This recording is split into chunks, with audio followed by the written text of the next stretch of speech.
daftar isinya aja saya pakai alif, ba, ta gitu. Oh iya sampai hamzah.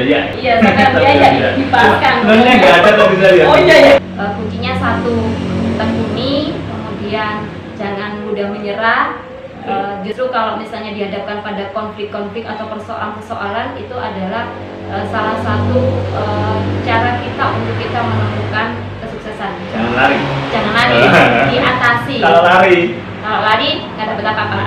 Namanya kalau ada yang mau belajar tentang siar menyiar dalam hal pertama penyiaran, kira-kira belajar itu butuh berapa bulan, berapa minggu? Menggali motivasi dan inspirasi. Wasilatuna, media berbagi ilmu. Bismillahirrahmanirrahim. Assalamualaikum warahmatullahi wabarakatuh. Waalaikumsalam warahmatullahi wabarakatuh. Sahabat Wasilatuna, berjumpa kembali dengan kami Wasilatuna Media Berbagi Ilmu. Sahabat, pada kesempatan kali ini kita kedatangan menurut saya ini adalah guru atau yang bisa digali motivasi dan inspirasinya. Beliau adalah seorang novelis, seorang penulis di media online dan offline. Kemudian yang tak kalah pentingnya adalah seorang penyiar. Nah, ini kita bisa ambil ilmunya yang sangat penting ini. Baik, nanti kita akan berbicara. Saya panggilnya siapa ini? Enggak tahu. Panggil siapa ya Pak ya? Namanya ada 3 ya, saya tahu. Yang di buku ini tertulis seperti yang dikasihkan saya kemarin itu adalah Mahduma Malayati. Yang pertama. Yang kedua itu saya tahu ada nama Robiahnya di depan. Kemarin bingung ini ya, aslinya siapa? Robiah Mahduma Malayati. Satunya ada nama panggilan kecil. Nah, ini saya nggak tahu ini, boleh disampaikan di sini. Boleh. Bebas. Ya. Sahabat, perlu diketahui beliau ini adalah teman sekolah istri saya saat SLTP atau MTSN. Itu panggilannya Mbak Memeng. Nanti bisa diceritakan istilah-istilah itu. Baik, selamat sore Mbak Memeng. Selamat sore. Pak Robi, boleh siapa aja. Kita ngobrol santai. Nanti bisa saja Mbak Robi itu nanya saya. Boleh ya. Sebatas saya bisa menjawab. Baik, kita awali dari keluarga. Jadi nama lengkap jadi namanya yang pas itu siapa ini perlu diklarifikasi biar kita sama-sama tahu. Monggo. Jadi kalau soal nama itu memang namanya kita ketika lahir nggak bisa milih nama ya. Namanya dikasih orang tua itu agak panjang. Bahkan gara-gara nama itu saya dulu pernah protes gitu. Utamanya sama panggilan kecil saya itu tadi. Kalau nama panjangnya Robiah Mahduma Malayati.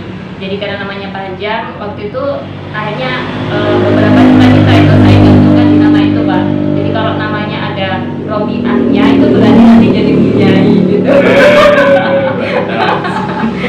Itu kan di ini apa yang misalnya Pak ditafaulkan kepada Robiah Dawiyah gitu ya, tapi ambil Robiahnya aja. Tempat tasawuf. Iya betul.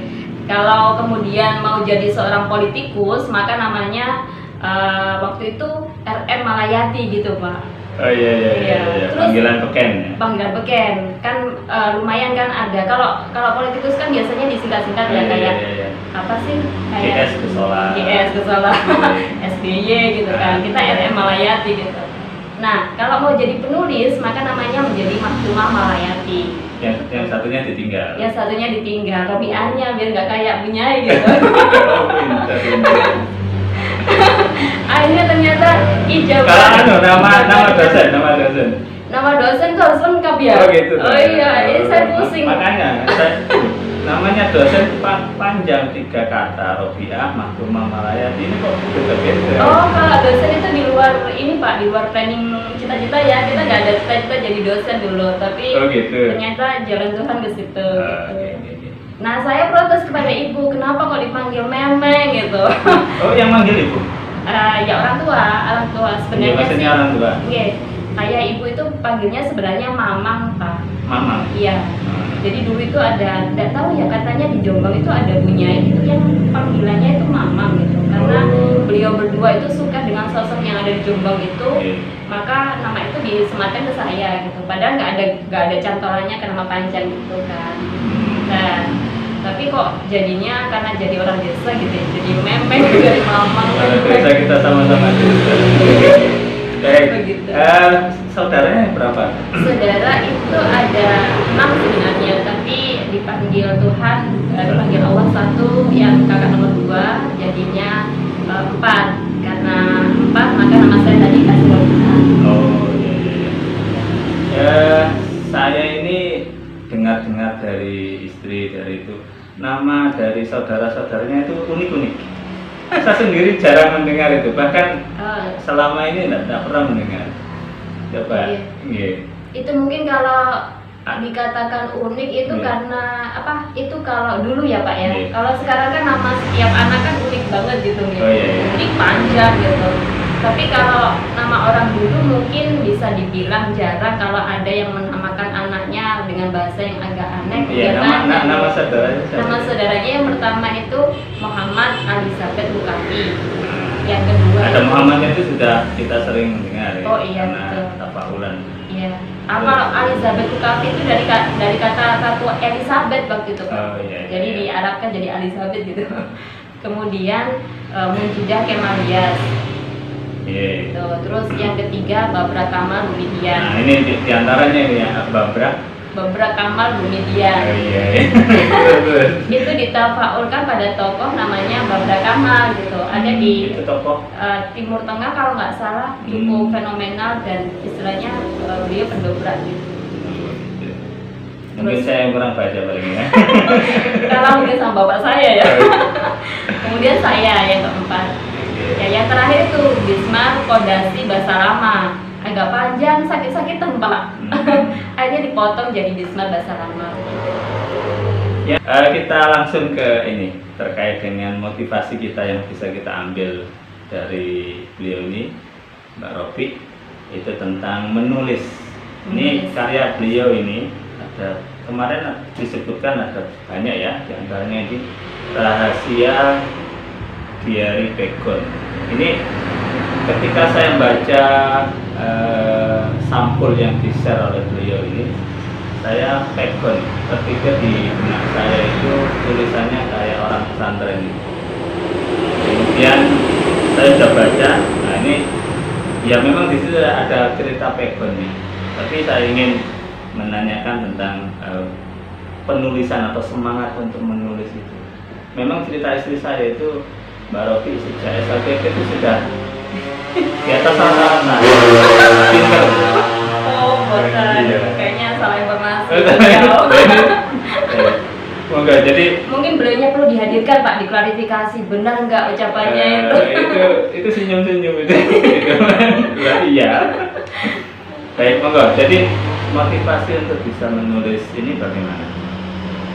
Memang kalau awal saya tertarik di dunia tulis menulis itu adalah ketika di bangku MTS waktu itu, ketika bersama dengan Nyonya Mbak Bir gitu. Jadi bersama-sama di MTS itu sudah mulai tertarik menulis fiksi Pak, utamanya. Fiksi. Karena apa tipikal fiksi itu berarti yang nggak bisa memang nggak ada nyatanya ya. Imajinasi. Imajinasi. Betul, imajinasi. Berarti dunia lain. Dunia lain. Dunia khayalan. Dunia khayalan.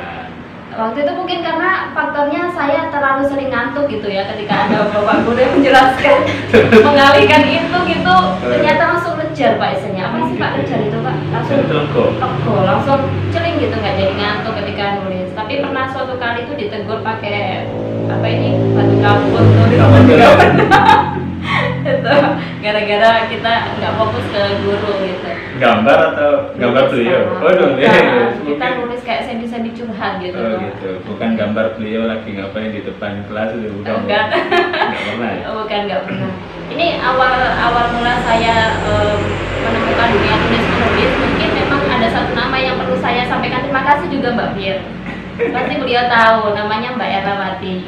Dulu sih karena ada teman di kelas itu suka menulis Pak, amazingnya beliau itu menulis itu meskipun saya kenal itu Mbak ini. Mbak Erna ya, Iya, kenal. karena satu letting, satu satu angkatan angkatan. kelas Gimana? ada satu. Di sini Oh di di IKH. Unhas. Oh di IKH dulu. Di IKH Unhas dulu itu, Iya. Unhas sekarang, sebelum Unhas nama sekarang itu sebelumnya Institut Keislaman Hasyim Asy'ari atau disingkat dengan IKH. Ini biar sahabat Wasilatuna juga mengetahui. Iya. IKH sebelum IKH itu namanya Unhas juga. Jadi Unhas, kemudian ada aturan harus terdiri dari prodi umum dan agama, maka ketika hanya prodi keagamaan namanya menjadi institut, maka menjadi Institut Keislaman Hasyim Asy'ari. Dan sekarang menjadi Unhas kembali karena prodi-prodi baru dibuka. Jadi sama beliau tadi saya kenal. Iya. Saya prodi BPA, Beliau beliaunya juga. PAI. Oh PAI. Oh. Dan istri saya Muamalah. Muamalah. Oh. Sekarang namanya beda ruang ya sebenarnya. beda-beda. Tapi dalam satu cerita. Betul. Iya. Itu karena beliau ketika waktu itu kita masih duduk di bangku MTS Pak. Jadi yang namanya Mbak Ernawati itu menulis cerita itu meskipun tidak diketik, tulis tangan, pakai buku yang kertas tuh Pak, Yeah. tulis gitu. Dia punya cerita yang berseri-seri gitu. Oh. Dia cantik Pak. Iya, iya, iya. Saya ketika MTS nggak cantik Bu. Itu salah satu motivasi. Dia cantik bisa. Aku meskipun nggak cantik, aku juga bisa gitu. Jadi waktu itu ketika Mbak Erna suka menulis cerita kayak roman gitu ya Pak ya. Saya lebih pengen, wah aku bisa nih nulis cinta tapi dari sudut pandang yang lain gitu, dari sisi-sisi sosial gitu. Akhirnya saya juga nulis. Mulai dari situ ternyata kok saya kayak menemukan diri gitu, kayak menemukan keasikan menulis fiksi. Dari situ saya nekuni nulis lagi. Meskipun proses perjalanannya panjang ya sampai dapat misalnya penerimaan publik gitu, kayak kita ngirim ke koran, ternyata butuh waktu sekian lama sampai dimuat. Iya saya sampai dimuat itu. Berarti kegagalan di situ ada ya? Banyak Pak. Oh gitu. Lama. Oh, lama bisa diupload itu lama. Lama. Kalau ngomong usia ya, saya dapat kesempatan termuat itu mungkin ketika masuk usia 25, 26 gitu Pak. Gitu. Padahal saya mulainya sejak SLTP. Nah, Tapi itu sudah sering nulis? sudah. Maksudnya ngirim-ngirim?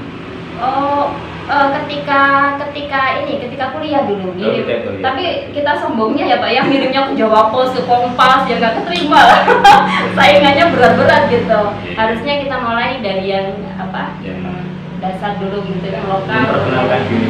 Iya betul. Show up. Show up dulu. Nah, harus show up. Nah saya waktu itu nggak mulainya dari yang lokal itu enggak, Langsung mulai nasional, tapi nggak diterima kan gitu. Kalau belum terkenal. Iya. Iya. Gitu. Kalau sekarang sudah terkenal, jadi cepat.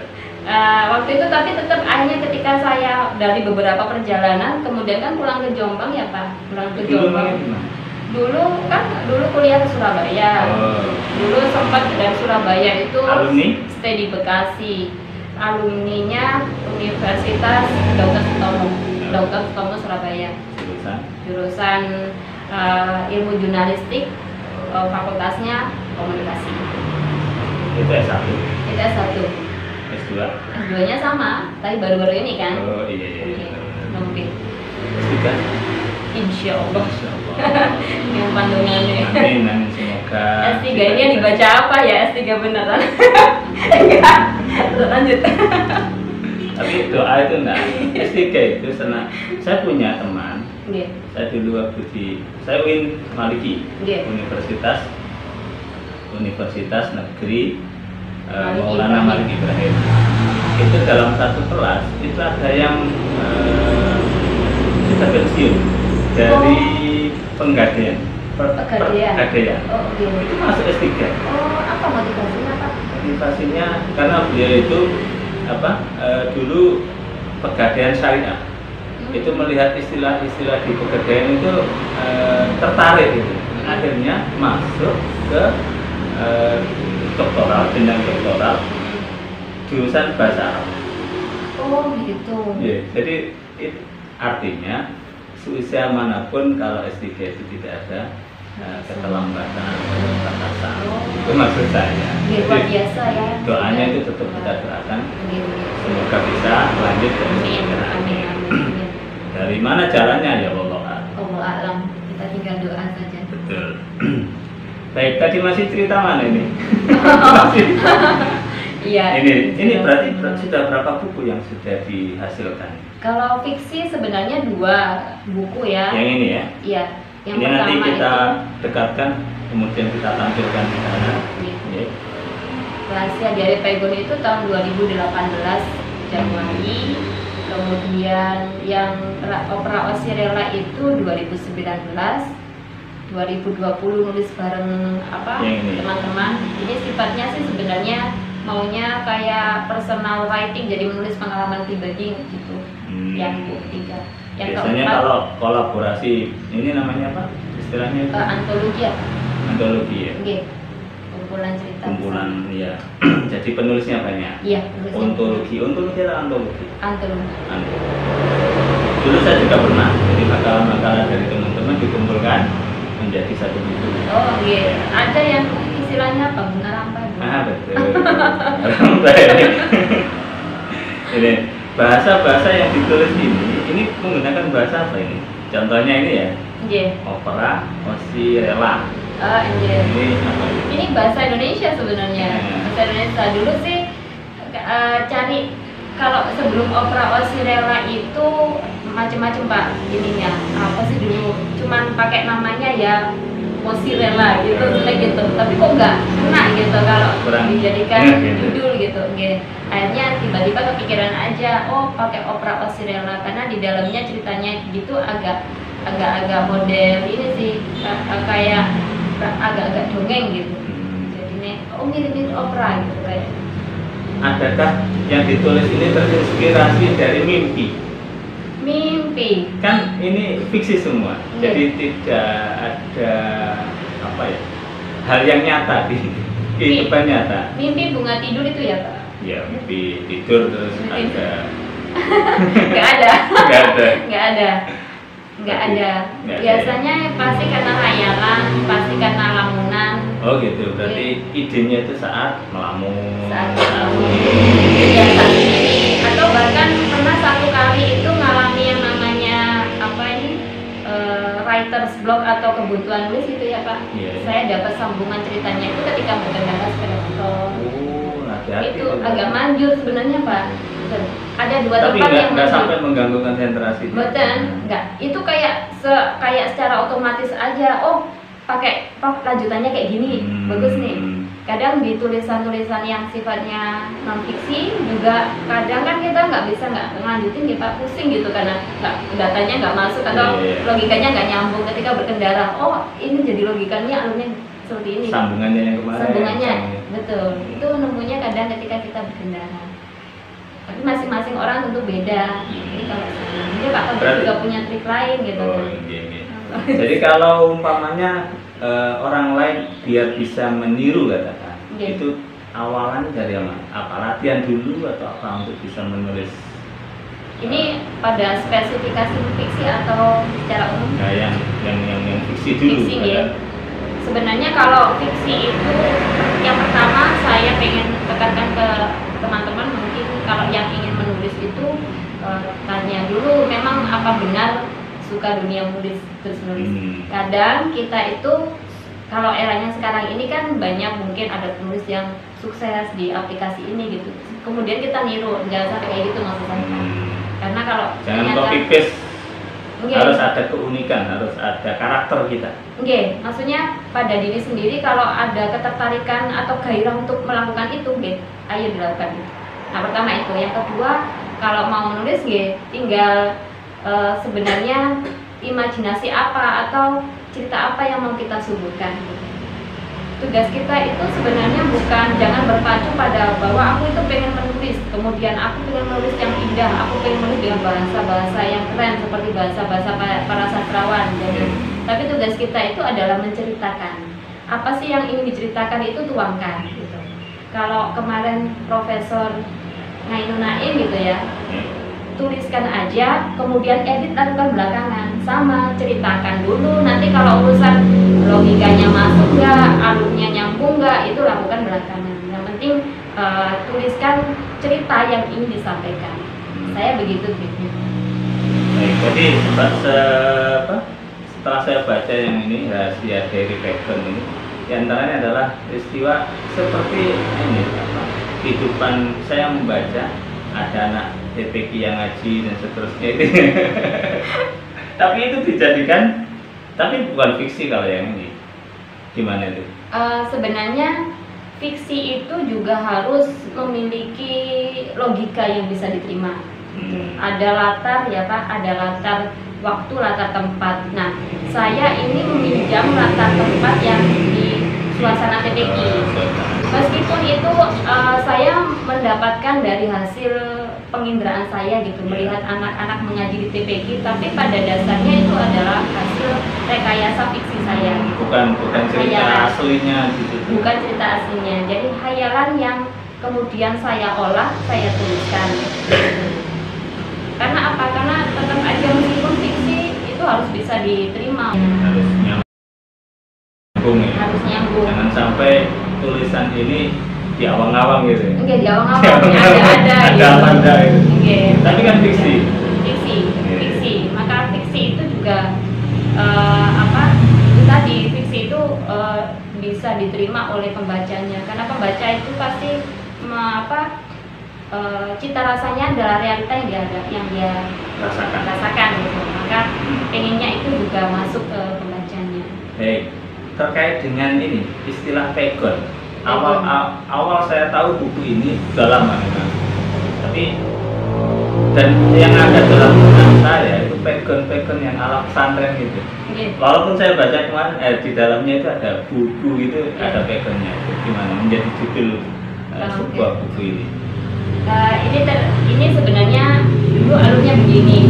Kan banyak ya Pak penulis terkenal gitu. Kapan saya bisa terkenal gitu. Terus melihat kenapa sih kok ada penulis itu kayak punya ini keunikan tersendiri.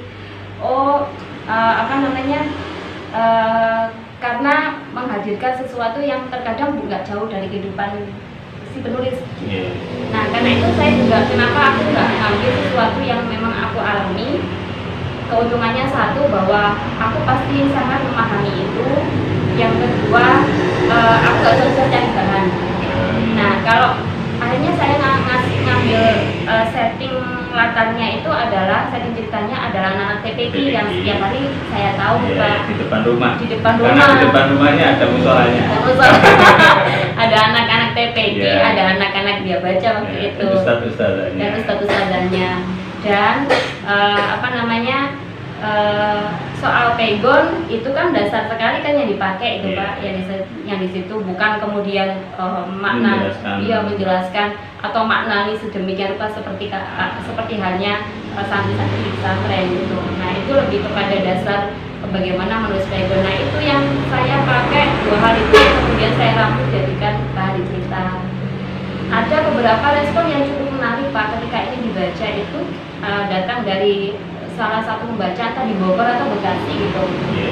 Dia bilang katanya dia tertarik sekali dengan baru tahu tentang tulisan Pegon gitu, sehingga ingin mendalami tentang aksara Pegon. Yang diceritakan di sini. Iya, diceritakan di situ. Ada juga bukan teman pembaca juga, kalau nggak salah saya tahunya di Instagram ya Pak, dia DM gitu. Di wilayah Merjuana mana Nasrani gitu. Dia bilang membaca ini tuh kayak merasakan real suasana yang ada di pedesaan. Ada juga yang nangis Pak. Saya bingung bagaimana dia yang nangis ya. Ceritanya via DM. Iya, via DM. Terharu katanya gitu. Iya.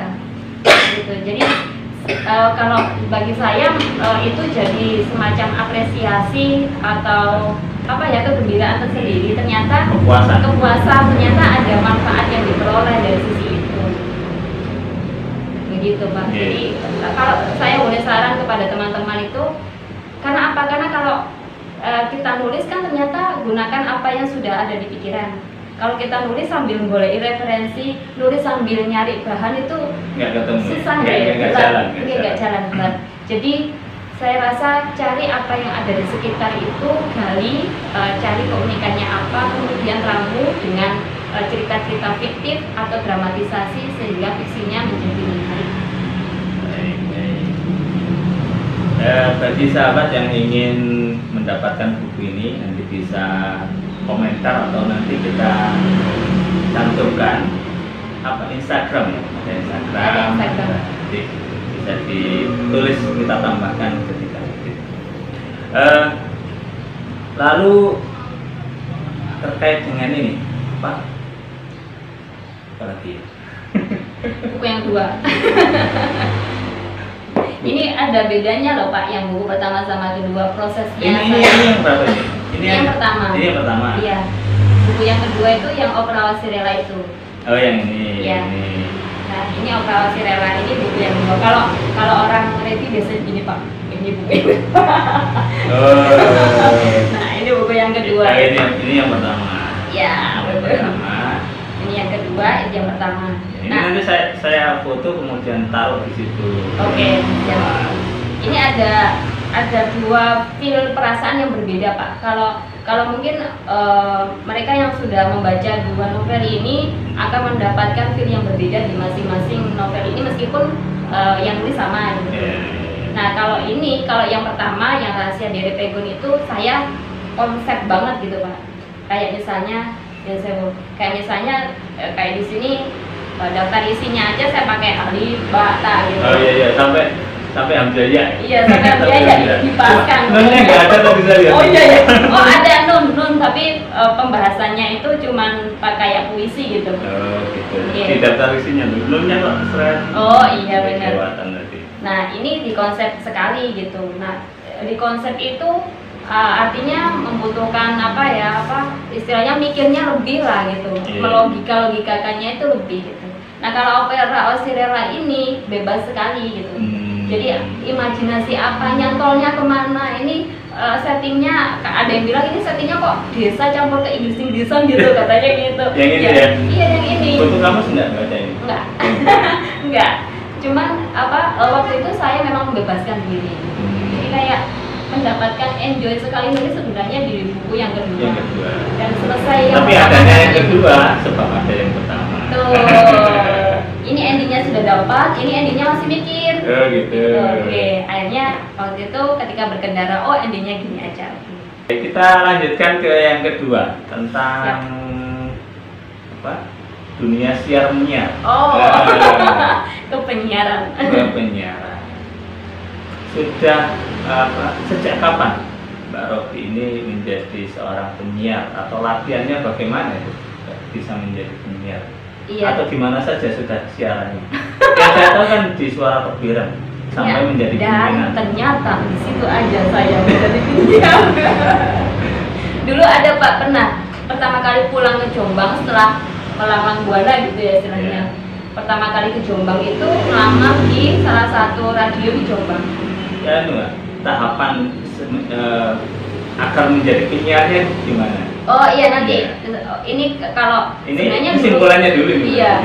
Sebenarnya dulu itu nggak ada gambaran jadi penyiar sih Pak. Cuma waktu itu karena ada lowongan ya saya baru pulang ke Jombang. Akhirnya ada lowongan di salah satu stasiun radio di Jombang. Saya ngelamar tapi nggak keterima Pak. Oh, tapi kan modal sudah ada kan? Nggak ada. Karena jurusan S1-nya jurnalistik. Jurnalistik, bukan bagian penyiaran. Bukan, saya lebih spesifikasinya ke cetak waktu itu, jurnalistik cetak.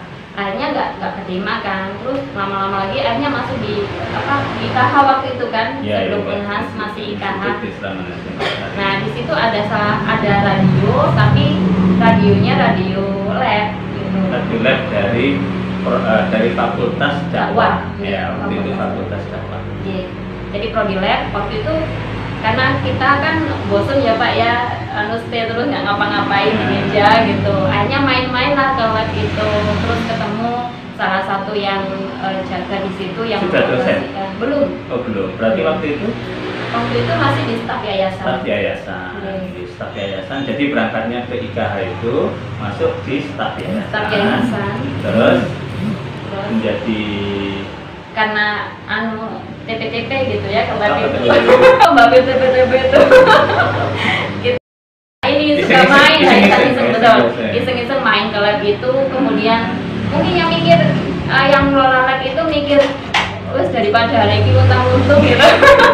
Dijai ngobrol di radio gitu. Akhirnya dari situ Pak, dari situ mulai nyemplung radio, tahu tentang bagaimana mixer itu diapain gitu, bagaimana. Berarti belajarnya dari situ. Dari situ, tapi waktu itu kesempatan bisa jadi penyiar itu ketika kekosongan penyiar Pak. Berarti darurat itu bisa memaksa ya. Betul. Dan memberikan peluang pada saya, karena saya itu waktu itu orang yang stay, sementara yang lain nggak stay. Akhirnya dapat kesempatan ngomong gitu di depan mic gitu. Kalau mau siaran biasanya saya dua bulan Pak demam panggung. Tiap hari begitu. Dan saya termasuk adalah mencari ilmu tentang siaran. Hari ini pembuatan video ini adalah pembuatan video pertama. Jadi tamu the first. Iya. Terima kasih, kehormatan sekali. Iya, ini adalah beliau. Jadi pertama kali saya membuat video ini adalah video tentang menggali motivasi dan inspirasi dari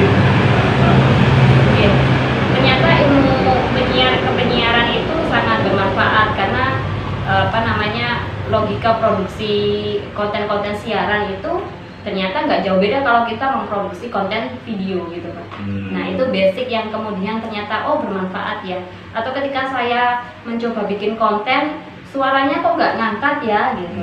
Oh ternyata dulu kita sudah pernah di radio itu diajari kalau mau mengolah suara supaya bisa gede. Pernah di radio di mana? Maksudnya tadi? Ya di Suara Tebuir. Oh. Iya di Suara Tebuir. Diajarinya maksudnya pada saat itu belajar banyak dari situ, sekarang sudah menjadi ilmu. Iya benar. Ilmu itu katanya orang Jawa itu angele ketemu itu ilmu. Oh oke Pak. Iya. Oh angele ketemu. Angele ketemu itu menjadi ilmu. Oh oke betul. Jadi kalau kita mau belajar sepeda itu kan jatuh dulu. Ya. Dari jatuh dan seterusnya itu kan butuh keseimbangan. Dan di situ adalah angel, kesulitan. Itu istilah orang Jawa diotak-atik matuk. Otak-atik matuk. Otak-atik matuk. Yang kalau orang Jawa itu benar filosofinya masuk. Iya, diotak-atik matuk. Dari perjalanan itu yang saya dapat gitu Pak, ada dua hal gitu. Yang pertama tadi itu bahwa kalau kita mau belajar dan belajarnya itu langsung aksi gitu Pak. Itu banyak langsung action gitu. Jadi kita itu kayak dihadapkan pada problem, penyelesaiannya gimana, dan itu langsung nancap gitu, menjadi ilmu. Langsung jadi ilmu, betul. Karena kemungkinan ketika kita mengimplementasikan nggak cocok, langsung menjadi alternatif yang lain. Iya. Sampai ketemu. Karena tujuannya kan solusi. Iya benar. Tujuannya sampai ini terselesaikan gimana. Yang kedua, bahwa jam terbang itu benar-benar mengasah seseorang dari yang nggak berlian jadi berlian. Bukan saya yang berliannya, dari yang nggak tajam jadi tajam gitu maksudnya. Gitu. Saya sudah merasakan dan juga melihat beberapa orang gitu yang awalnya mungkin dulu nggak jago siaran, kemudian dilakukan berkali-kali terbentuk jago ngedit berkali-kali. Bisa. Sudah apa caranya? Gitu. Jadi kalau di dunia siaran berarti sudah berapa tahun sejak saat itu? Waktu itu kalau pokoknya mulai nyemplung ke Suara Tebuir itu ya Pak ya. Itu 2013, 15, 16, 17, 18, 19, 20, 9 tahun. Wah. Ini kayak wajar wajib belajar ya. Iya, sudah lulus. Berarti ilmunya sudah matang. Iya, enggak juga sih Pak. Kalau ngomong masih butuh tempat untuk siaran apa enggak? Mungkin saja ada yang mau boleh. Boleh. Ya, beliau sudah senior 9 tahun di Suara Tebuir. Bisa kalau ada yang calling ya. Tapi saya itu kalau boleh dibilang nggak mahir banget di siaran. Nah, ada partner itu namanya Mbak Eri Nurhayati. Supriyati itu yang benar-benar mahir di siaran. Saya biasanya di wilayah programmer gitu. Kalau Programmer itu berarti bagiannya apa? bagian memprogram. Misalnya kalau kita ada talk show, kita mau nyari tema apa nih, nanti pertanyaannya apa, kemudian Berarti kreatornya. gitu. Saya lebih ke balik layar gitu. Itu kayaknya lebih nyaman ya. Kalau nggak, padahal di depan mic itu nggak kelihatan wajah gitu juga kadang nervusnya masih ada. Kelihatan ya. Nggih, Suaranya gimana gitu. Iya. Tapi ada apa pengalaman misalnya begini kan bersiaran gitu ya Pak ya. Pendengar itu nggak menyangka kalau ukuran saya mini gitu. Kata mereka, bener. Kata mereka dari suara itu kayaknya orang yang gede gitu. Suaranya mantap. Kayaknya orang yang gede gitu, nggak sekecil ini gitu. Jadi begitu. Jadi saya ngerti ini. Jadi umpamanya kalau ada yang mau belajar tentang siar menyiar dalam hal penyiaran, kira-kira belajar itu butuh berapa bulan, berapa minggu? Macam-macam. Selain dari jam terbangnya. Selain jam terbangnya, ini macam-macam sebenarnya. Ada orang yang memang berangkatnya itu memiliki apa? Modal. Iya, modal. Modal itu satu, dia pandai bergaul, itu juga sangat mempengaruhi. Pandai bergaul, Tidak baperan. Tidak baperan. Nah, itu terus. Punya kepercayaan diri yang mumpuni, itu sangat mendukung ketika dia bersiaran nanti bisa cepat. Tapi ada kan juga Pak yang punya keinginan jadi penyiar, tapi hal-hal itu tidak ada pada dirinya. Gitu. Nah, Berarti itu lebih baik di balik layar. kayak saya. Lebih baik di balik layar. Oke. Tapi kalau ngomong dunia penyiaran itu tidak melulu soal penyiar. Banyak posisi yang bisa diambil. diambil. Jadi kalau umpamanya yang di depan layar, berarti kira-kira berapa minggu, berapa bulan belajar itu? Kalau nggak bisa mengukur saya. Nggak bisa, tergantung dari intens tidaknya anaknya itu. Oke, betul. Intens tidaknya si anak. Tapi kalau saya 3 bulan itu juga belum jadi kok dulu. Ini saya nih. 3 bulan belum jadi. Masih butuh waktu cukup panjang sampai kemudian siaran nggak pakai teks itu bisa gitu. Waktu itu belajarnya autodidak atau ada gurunya? Autodidak? Iya. Nah, itu mungkin yang lama. Oh iya. Iya benar-benar. Iya, yang saya tanyakan sekarang ini kan menjadi instruktur atau pembimbing gitu lah, Mbak Robi. Itu kalau membimbing anak, mahasiswa atau siapapun itu kira-kira butuh berapa lama bisa menjadi seorang penyiar yang di depan layar? Kalau selama ini sih macam-macam Pak.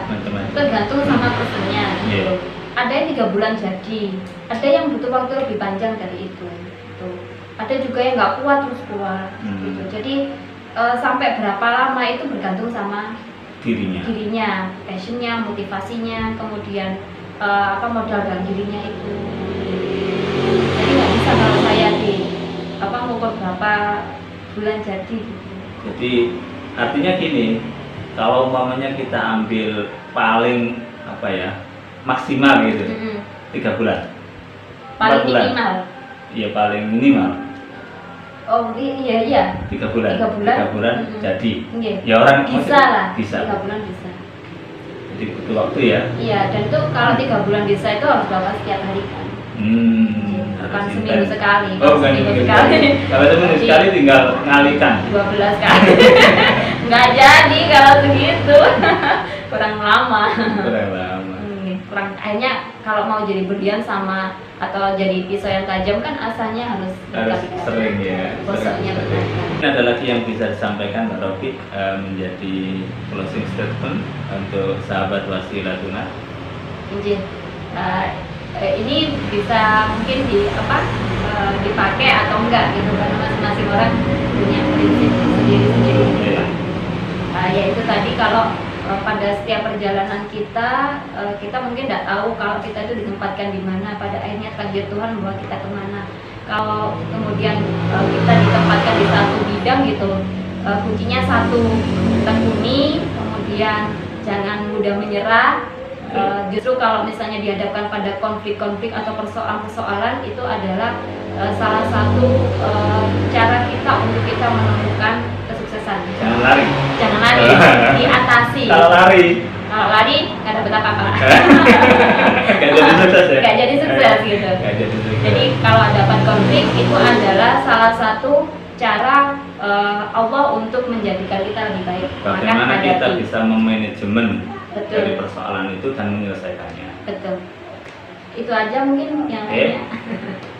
Mungkin YouTube-nya bisa disampaikan di sini. Oh, oke, boleh. Nanti bisa berkunjung ke channel YouTube saya, namanya Mahtumah Malayati. Mahtumah Malayati. MACH ya, Mahtumah Malayati. Kemudian Instagramnya sama Mahtumah Malayati. Nanti saya tulis di bawah iya, sini. kalau Facebooknya Robiah. Ya, jangan lupa klik subscribe, nyalakan loncengnya agar selalu mendapatkan notifikasi video terbaru. Betul. Baik, demikian sahabat Wasilatuna, mudah-mudahan pertemuan ini bisa membawa motivasi dan inspirasi baru bagi sahabat sekalian. Jangan lupa dukung terus channel kami Wasilatuna Media Berbagi Ilmu. Terima kasih Mbak Robi. Sama-sama. Syukran jazilan ala hudurikuna. Assalamualaikum warahmatullahi wabarakatuh. Menggali motivasi dan inspirasi. Wasilatuna Media Berbagi Ilmu.